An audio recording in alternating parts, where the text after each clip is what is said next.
Ողջույն, Բուն TV եթերում գրողի ծոցից հաղորդումն է, ես Մարիամն եմ։ Այսօր ինձ հյուր է եկել Համլետ Առաքելյանը, ում հետ միասին նորից կփորձենք խոսել թեմաներից, որոնք գուցե դուք ու ես էլ դեռ չգիտենք։ Ողջույն, սիրելի Համլետ։ Ողջույն, սիրելի Մարիամ։ Շատ լավ եմ, որովհետև քեզ մոտ հյուր եմ եկել։ Շատ սիրում եմ քեզ հետ զրուցել, հատկապես գրականության մասին, շնորհակալ մենք այսօր գրականության մասին ենք խոսելու, թե ոչ։ Փորձելու ենք չխոսել գրականության մասին, բայց շատ դժվար է ինձ թվում չխոսել գրականության մասին։ Համլետ, բոլորի հետ սկսում եմ զրույցը այսպես, ինչպես է սկսում օրդ։ Սուրճով եւ երաժշտություն լսելով YouTube-ով, այսինքն նոր երգեր բացահայտելով, այսպես ասած։ YouTube-ով է սկսում իմ օրը սովորաբար։ Ակնկալում եմ, որ պիտի ասեմ կարդալով։ Կարդալով ավարտվում է օրը։ Բայց սկսվում է երաժշտությամբ։ Կյանքի հանդեպ ունեցած հայացքներին ինձ թվում է շատ են օգնում գրականությունը, երաժշտությունը, ընդհանրապես արվեստը ու ոչ միայն մարդիկ նաև, որոնց հետ մենք բարբերաբար շփվում ենք։ Ու ինձ թվում է ընթացքում մի տեսակ երբ որ այդ ամեն ինչը գալիս է մեր կյանք, ավելի ուրիշ ձև ենք նայում այս կյանքին։ Գուցե ավելի պոզիտիվ, գուցե ավելի փորձում ենք թաքցնել այն վատ մտքերը, որ մենք ունենում ենք, որպեսզի դիմացիներին չխանգարենք։ Քեզ մոտ այդ ընթացքը ո՞նց է եղել։ Մտքերը թաքցնելու։ Մտքերը թաքցնելու, մտքերը փոխվելու։ Իրականում, քանի որ ես գրել սկսել եմ մոտավորապես այն տարիքից, երբ հենց նույն այդ երաժշտական բացահայտումների շրջանը սկսեց, ինձ թվում է ես ոչինչ չեմ թաքցրել, ինչն էլ ուզեցել եմ թաքցնել։ Չի ստացվել։ Հա, այսպես վերբալ արվեստով դուրս է եկել, էլի, գրելով, գրականությամբ։ Վախենալու չի բաց լինելը։ Գրականությամբ ոչ։ Կյանքում ինձ համար վախենալու է, բայց տեքստում չէ, շատ հետաքրքիր պարադոքսալ բան է, որովհետև հիմա երբ օրինակ ես բարբերաբար հիմնականում պոետիկ ընթերցումների ժամանակ օրինակ վերընթերցում եմ իմ բանաստեղծությունները, որ ինչ-որ հին շրջանում եմ շատ գրել, կարող է ես հիմա եւ հուզական առումով եւ չգիտեմ գաղափարական առումով ընդհանրապես այդ կետում չեմ, բայց երբ որ ես նայում եմ ու մտածում եմ, ասենք 2018 թվականին տանտրիկն եմ հրատարակել ու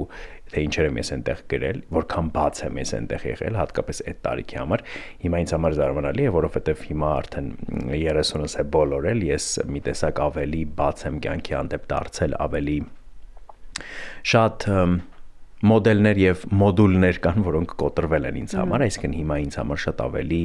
երևի ես հիմա ավելի բաց եմ կյանքում։ Ու զարմանալիորեն այն ժամանակ շատ ավելի բաց եմ եղել գրականության մեջ, այսինքն տեքստերում։ Դրա համար մտածում եմ երևի տեքստում ավելի հեշտ է դա անելը, որովհետև դա իմ աշխարհն է, որը ես ստեղծում եմ եւ այդտեղ ոչ ոք մուտք չունի այն պահին, երբ ես այն ստեղծում եմ։ Իսկ հրատարակելուց հետո արդեն այդ իմ աշխարհը էլ չի։ Հա։ Փակ մարդ ես ավելի եղել։ Չէ, ինձ թվում է ինձ ճանաչող բոլոր մարդիկ գիտեն, որ ինձ հետ ցանկացած թեմայից կարելի է զրուցել եւ ես շատ բաց եմ ցանկացած բան քննարկելու, բայց եթե նկատի ունես իմ փակությունը, չէ, տեքստերում չէ, ինձ թվում է։ Տեքստերում չէ, դա իմ արտահայտման ձևն է եղել որպես այդպեսին։ Հետո իմ աշխատանքն էլ ինձ թույլ չի տալիս փակ լինել որպես այդպեսին, որովհետև մեդիայում դու պիտի լինես այնինչ կաս, որպեսզի հաջողես, որովհետև եթե դու խաղացիր, փակեցիր, չեղար այնպեսին ինչպեսին կաս, դու չես հաջողելու եւ քեզ չեն սիրելու, որովհետև էկրանը, նաեւ խոսափողը ռադիոյում չի սիրում չանկեղծություն։ Սիրում է բացություն ու անկեղծություն, լինել այնպես ինչպեսին կաս։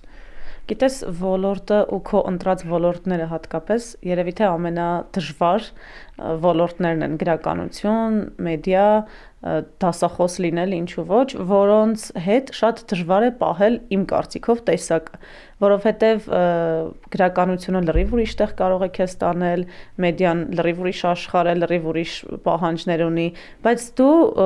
գոնե ես քանի տարի է որ քեզ ճանաչում եմ, չգիտեմ, քո տեսակը մի տեսակ մնացել է նույնը։ Որն է այդ տեսակը։ Չէ, ինչ որ առումով մարդկային հիմնական բաներ կան, որոնք արժեքների առումով, որոնք շատ ենք նկատում մարդկանց մոտ փոփոխություններ։ Այսինքն տեսնում ես ինչ որ մարդը նոր աշխատանքի անցավ, միանգամից նկատում ես մարդու մոտ այդ ինչ որ բնավորության փոփոխություններ։ Ուզում եմ ասել, որ շատ դժվար է պահել հիմա այս վազքի մեջ քո այն հիմնական տեսակը։ Հատկապես երբ որ շատ մարդկանց հետ ես շփվում։ Դե բայց դա կարծում եմ լինում է մարդկանց հետ, որոնք իրենց արժեքը կամ վալիդացիան կամ արժևորումը որպես այդպեսին արտաքին աշխարհում են փնտրում։ Ես երբեք այդ բանաձևով չեմ ապրել։ Եթե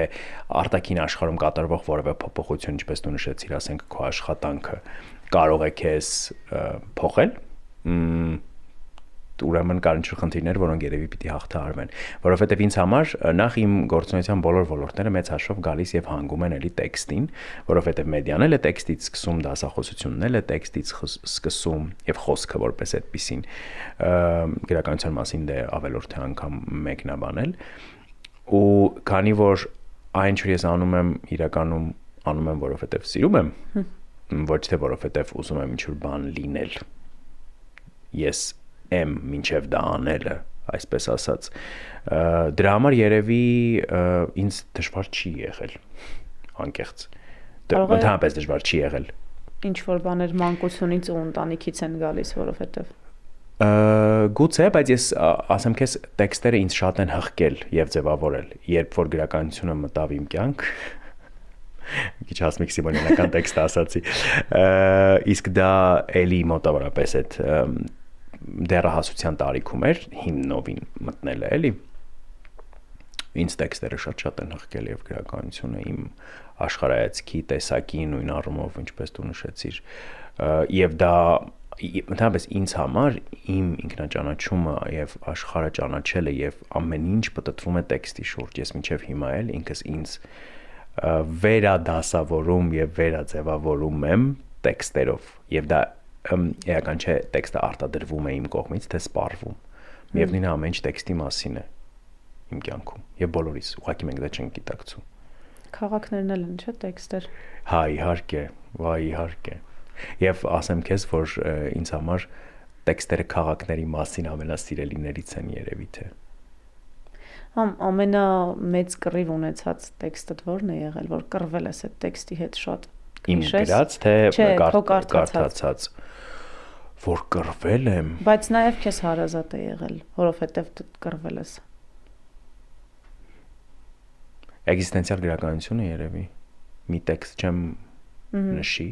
բայց իմ ամենամեծ կռիվը եղել է էգզիստենցիալիզմի մեջ որովհետև էգզիստենցիալիզմի հետ ներողություն որովհետև անչափ շատ եմ սիրում այդ գրականությունը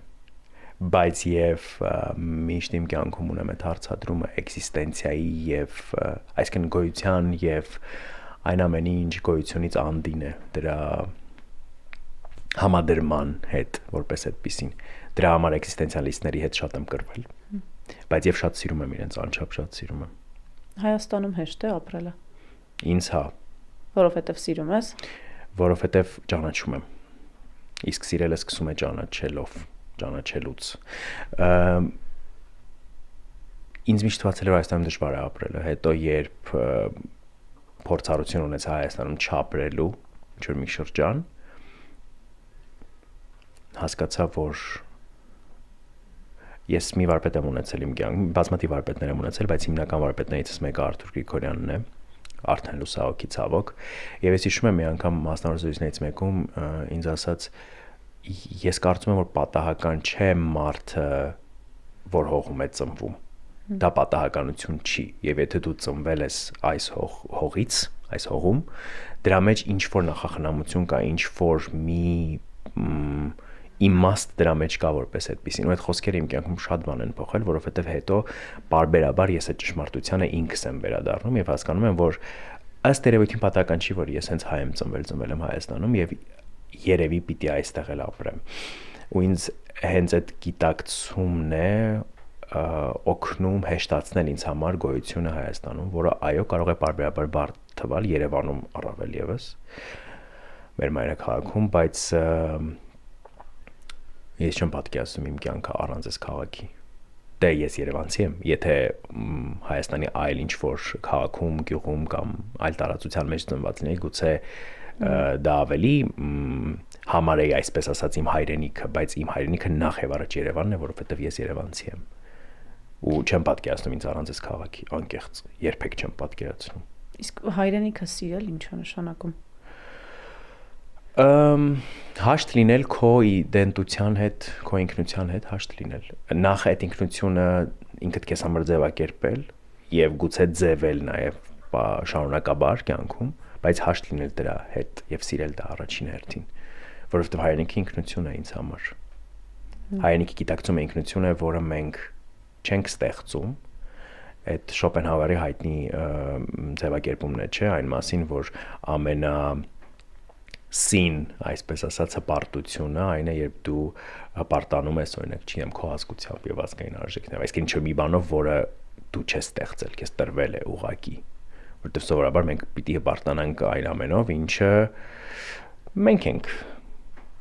ստեղծում, հասնում, ձևավորում, չէ, կյանքում, բայց ուզում եմ ասել, որ ես չեմ հպարտանում, որ օրինակ ես հայ եմ ծնվել, բայց շատ արժևորում եմ, որ ինձ դա է տրվել, դա ես չեմ որոշել, դա ինձ տրվել է, բայց ես արժևորում եմ եւ ինքնությունը միայն ժառանգված ինքնությունը չէ կամ քեզ տրված,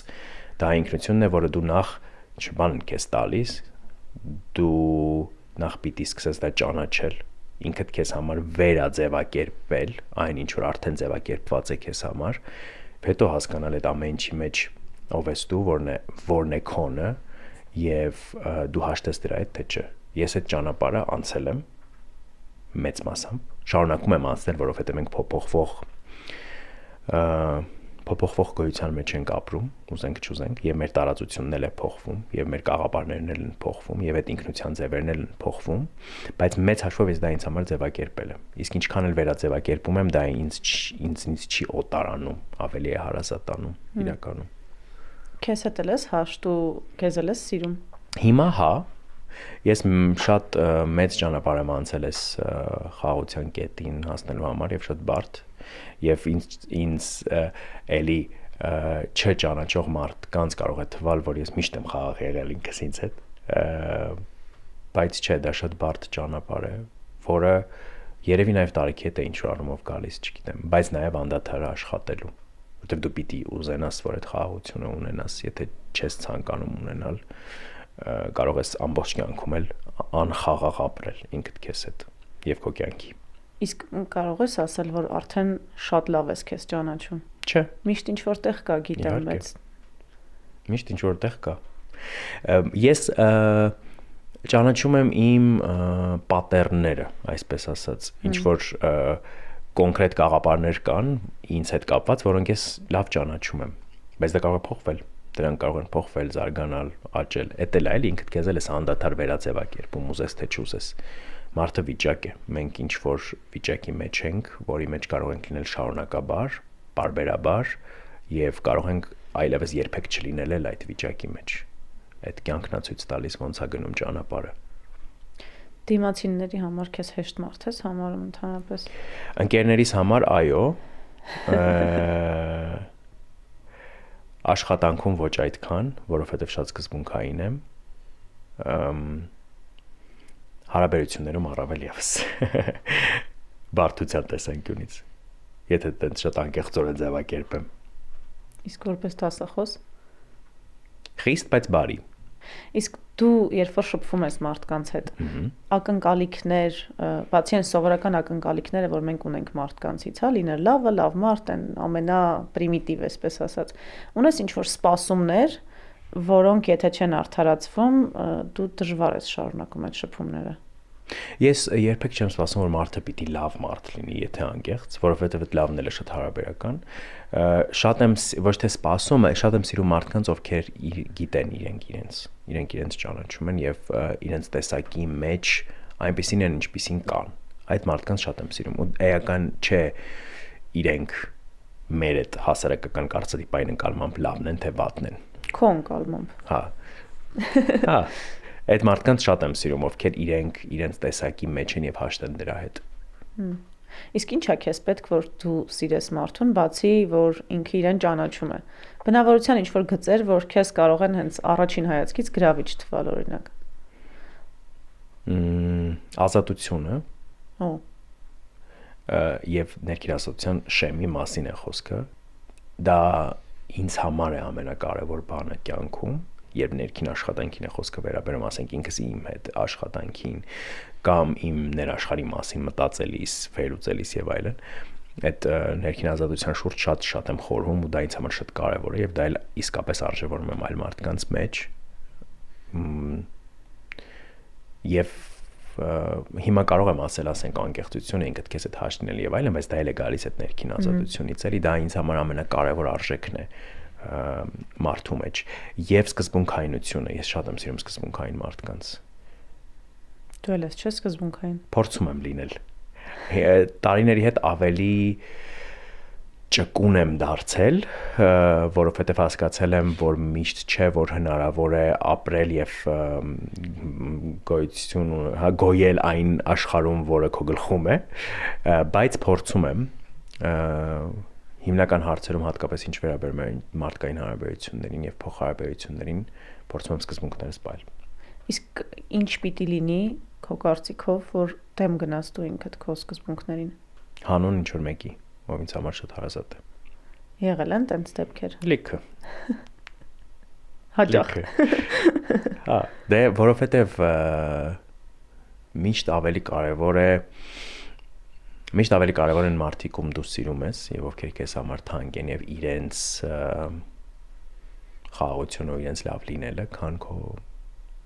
քո պատկերացումը այս կամ այն հարցի վերաբերյալ։ Իսկ գիտեմ հեսա կասես գուցե չես սպասում, բայց ամեն դեպքում երբ որ այդ ամեն ինչից հետո չեն գնահատում ու չեն արժևորում քո արած ամենակարևոր քայլերը, ո՞նց ես վերաբերվում այդ ամեն ինչին։ Գիտես, այդ երբ ես դու կենտրոնանում նրա վրա, որ չի արժևորվում, երբ որ քո գլխում այդ կոնցեպտը կա։ Օրինակ իմ գիտակցության մեջ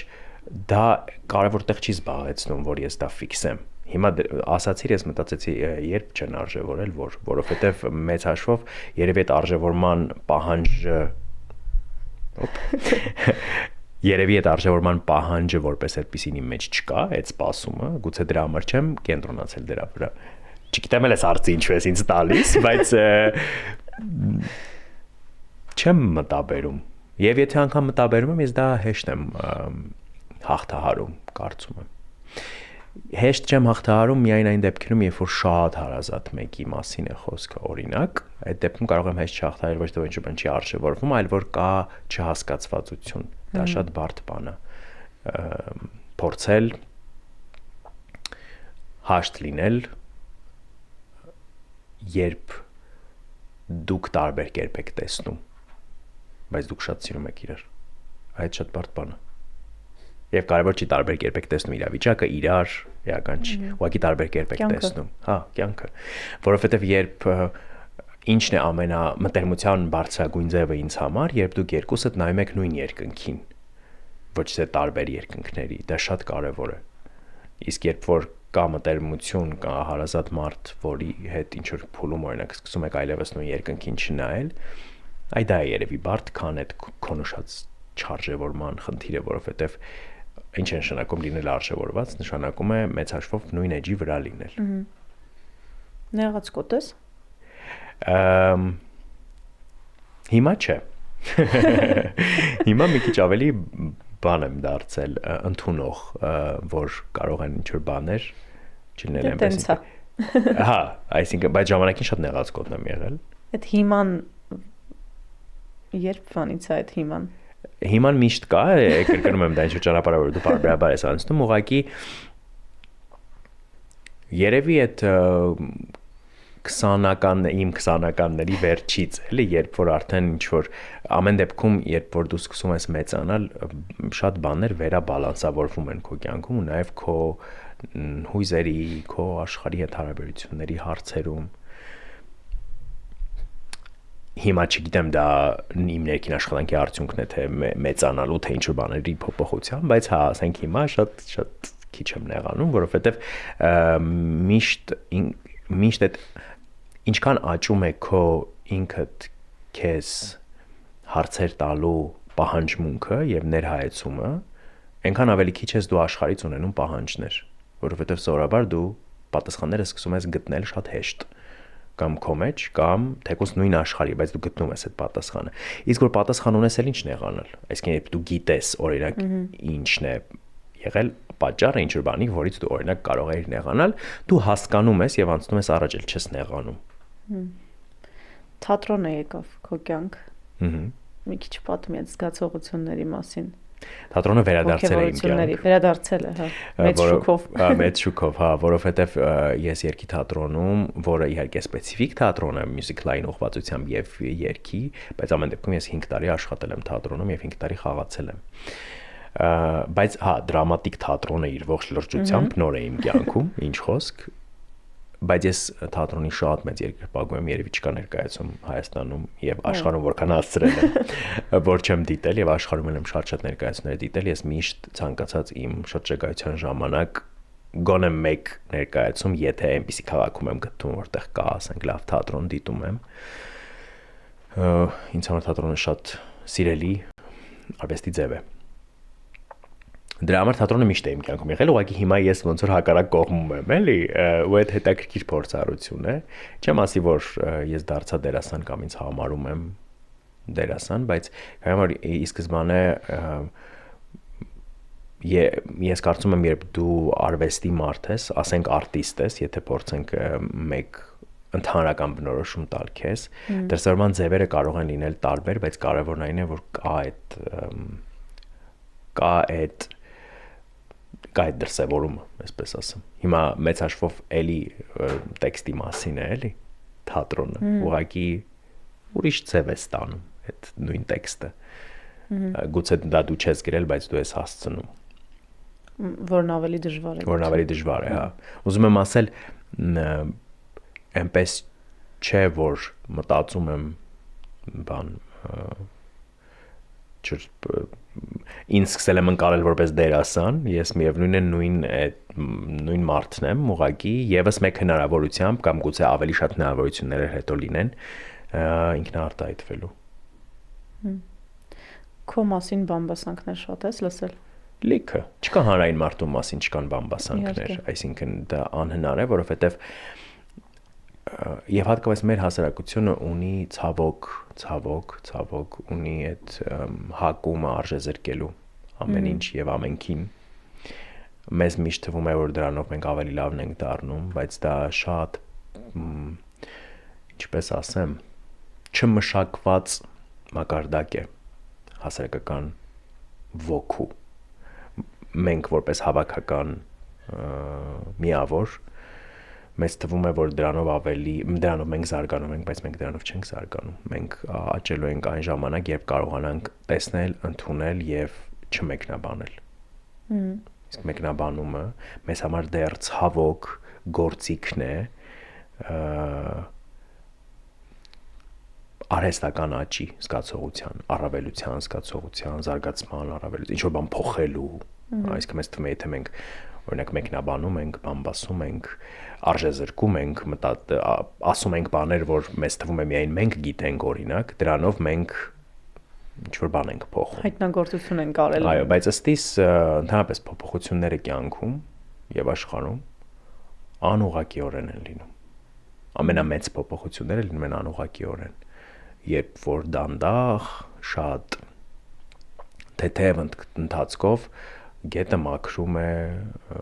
ցեխաջրերը, որովհետև եթե փորձես այդ գետի մեջ այդ ցեխաջրերը մի հատ բանով գործողությամբ մաքրել, շատ դժվար կլինի, անհնար է, կարող ավելի շատ առաջանա։ Հետևաբար իմ մասին էլ եմ լսում շատ պատմություններ։ Կհիշես ինչ որ թեկուզ ծիծաղելի մի բան, որ քեզ շատ է շոկի ենթարկել, որ շատ հետ, չգիտեմ, անձնական կյանքի հետ կապված պատմություններ են դրանք միշտ լինում, օրինակ կարող եմ լսել շատ լուրջ, վստահ փաստարկում այն մասին, որ ես իմ ամենամտերիմ ընկերներից ինչ որ մեկի հետ եմ։ Դե դա ամենասիրելի թեման է մարդկանց։ Որը, հա, չգիտեմ ինչի են մարդիկ անդադար ուզում քեզ ինչ որ մեկի կողքին տեսնել եւ հորինել այդ պատմությունները, Բայց ես իմ անձնական կյանքի առումով էլ երբեք ինչ որ տենց փակ չեմ եղել, էլի, ինչ որ կա, ինչ որ չկա, մեծ հաշվով, թե ինչի են այդ պատմությունները հորինվում որպես այդպեսին, չգիտեմ։ Երևի դրանք են ամենաշատը շոկի ենթարկում, որ մեկ էլ իմանում եմ, որ ես ինչ որ մեկի հետ եմ եղել շատ երկար ժամանակ իմ կյանքում, որ այդպես չէ, կարող է այդ մարդու հետ կապ ունեմ, օրինակ մեկ ընկերներ ենք ենթադրենք, բայց ոչ անձնական առումով։ Այդպիսի բամբասանքներ։ Հետո օրինակ չի եմ, ինչ որ հաջողությունների վերագրում ինչ որ բաների, որոնք երկրորդ սիրելի։ Հա, որոնք իմ դեպքում մի քիչ շատ անբնական են, էլի, որովհետև ես իմ հաջողությունների համար բացի գիտելիքից այլ զրոյական կետ չեմ ունեցել։ Այսինքն ես ունեցել եմ հենման կետ, թեկուզ իմ ընտանիքում կամ աշխարհում, որը ինձ թույլ է տվել ինչ որ բաների մեր փոքրիկ Հայաստանում ինչ որ փոքրիկ բաների հասնել, որտեղ դրանք մեծ բաներ չեն։ Միայն գիտելիքն է եղել այդ հենման կետը, որ ես ստացել եմ ընտանիքում։ Ուրիշ ոչինչ ես որպես սկիզբ, որպես հիմք չեմ ստացել, որ կարող է վերագրվել բախտին, հաջողությանը, չգիտեմ, ծանոթներին։ Հա, ծանոթներին, որ վերագրվում է ընդհանրապես։ Մեկ-մեկ ինչ որ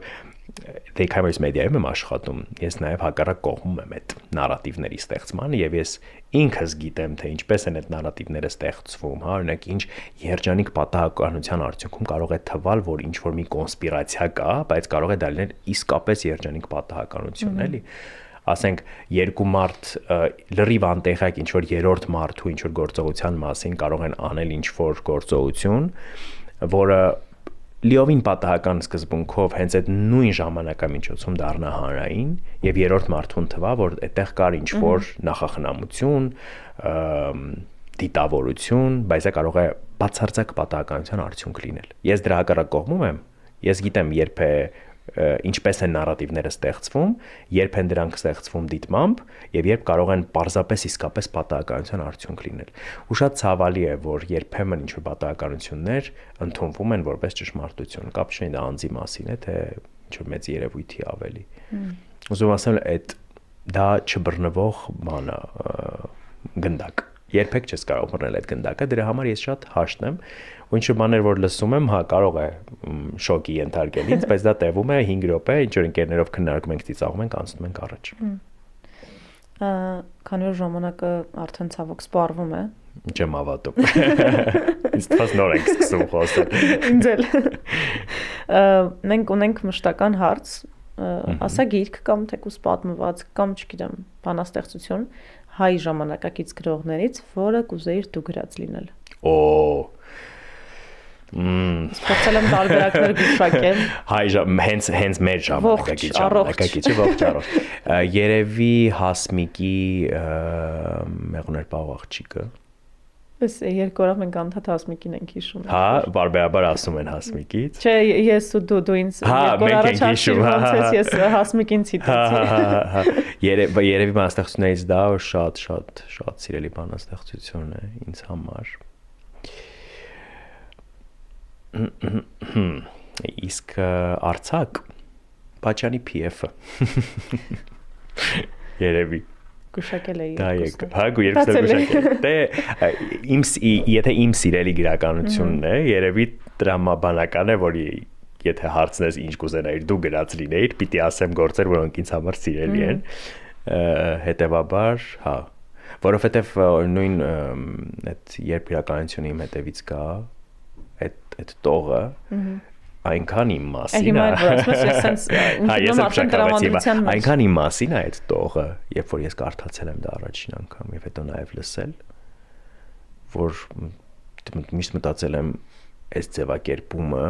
շատ կուզենայի ես տված լինեի, որովհետեւ դա իմ մասին է, դա շատերի մասին է։ Եվ երևի դա է հենց ուժը, այդ եւ գրականության ընդհանրապես եւ տեքստերի, որ դու կարողանում ես տալ ձևակերպումներ երևույթների, որոնք անձևակերպելի են, այսինքն դու կարողանում ես մի բանը, որը կարող է անսահման թվալ, սահմանափակել լեզվական միջոցով եւ դա անել փայլուն։ Դա է ուժը գրականության։ Եվ երեք այսպես փոքրիկ բլից հարցեր քեզ։ Դու ավելի չնայած զրույցի ընթացքում ինձ թվում է ես հասկացա, բայց դու ավելի լավ դասախոս ես, գրող ես, թե հաղորդավար ես։ Քո կարծիքով։ Ինչ բարդ հարց է։ Կներես։ Կարծում եմ կբացառեմ, երևի հաղորդավար եմ, որտեվ դա իմ ամենահղկված փեշակն է, այսպես ասած։ Դասախոսում եմ դեռ մի քանի տարի է, եւ դեռ շատ բան եմ սովորելու կարծում եմ այդ արվեստում, իսկ որպես գրող ինձ ամենևին լավագույնը չեմ համարում, հետեւաբար եթե 3-ից կընտրեմ հաղորդավարը երևի։ Ավելի լավ ընկեր ես, հարաբերություններում սիրած մարդ ես, թե որդի ես։ Այս ինչ բարդ հարց է։ Ինձ թվում է որդիական պատասխանատվությունը երբեք չի ավարտվում եւ դու միշտ ունես այդ զգացողությունը, որ դու ունես անելու ավելին, ինչքան է որ անում ես քո մաքսիմալը։ Դա համար եթե ծնողներից հարցնեիք, երևի կասեին ամենալավ որդին եմ, բայց ես դա չեմ ասի, հարաբերություններն էլ կբացառեմ, ես լավ ընկեր եմ։ Այո։ Եվ եթե ընտրես ամբողջ կյանքում որևէ բանով զբաղվել, դա կլինի ճանապարհորդելը, գրելը, թե լինելը թատրոնում։ Գրելը։ Եվ կարդալը։ Գրականություն։ Միշտ։ Նախորդ մեր բոլոր զրույցներում էլ միշտ տեքստը առաջնային է։ Իհարկե։ Եւ գրողի ծոցիցը քեզ համար հետաքրքիր էր, անկապ էր, թե հավես էր։ Չէ, շատ արագ անցավ ու տեսակ ավելի շատ եմ ուզում որ մենք զրուցենք կլինի, տեսածիկները անջատել մենք շարունակենք զրուցել։ Ես էլ զրուցելը ինձ միշտ անչափ հաճելի է։ Ինձ նմանապես շնորհակալ եմ շատ, որ ժամանակ գտար, եկար ու նորից մենք լավ զրույց ունեցանք։ Ես եմ շնորհակալ։ Ձեզ էլ շատ շնորհակալություն սիրելի հեռուստադիտողներ, շարունակեք հետևել գրողի ծոցիցին եւ շարունակում եմ նույն խորհուրդը տալ գտեք ձեզ սիրելի ժամանակակից գրողին եւ անպայման կարդացեք նրան։ Շնորհակալություն։